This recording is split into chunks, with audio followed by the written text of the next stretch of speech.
මිනිස්සු මෙච්චර නපුරු? ඒ මිනිස්සුන්ගේ හැටි පුතේ. අපි වැටුනහම අපිට අත දෙන්න කවුරුත් දෙන්නේ නෑනේ.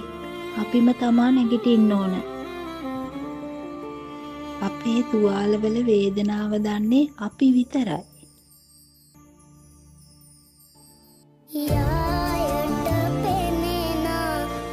බඩගින්නේ ඉන්න කෙනාගේ වේදනාව දන්නේ බඩගින්නේ ඉන්න කෙනා විතරයි.